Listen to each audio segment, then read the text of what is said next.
Trends may not persist. What's on the other side of the peak? This is Mark Leibman reading the best of the blog. The most pertinent warning for investors in the AI age might be trends may not persist. We humans tend to believe that current conditions or trends will continue. In recessions, we can scarcely imagine how the economy will ever recover. And when the markets get into bubble territory, it seems the good times will never end. That was certainly the case in March of 2000 at the peak of the internet boom. The S&P 500 had basically tripled in 5 years and became dominated by large technology companies. The internet was going to change everything, they said, and that story came true. But valuations had gotten so excessive, the S&P 500 suffered a lost decade when the trend changed. It took nearly 13 years on a round trip to nowhere.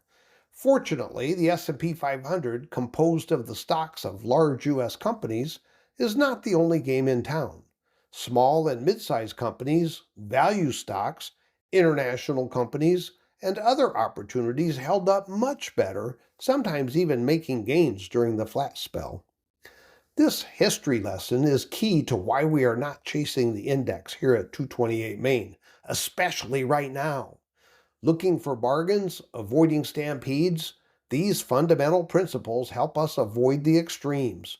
Most of us don't have 13 years to wait for a market recovery, so it makes sense to strive to be in those parts of the investment universe that are more reasonably priced right now.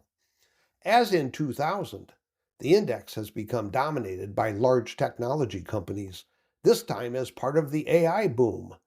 We are paying attention to our principles, mindful that these trends may not persist. We pay temporarily in performance. Our approach has us lagging the S&P 500 recently.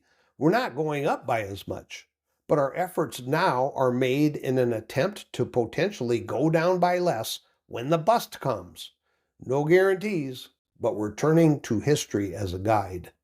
Clients, now as ever, reach out anytime with your questions. We're here to help. Neither the past performance of the S&P nor the described methodology is a guarantee of future returns.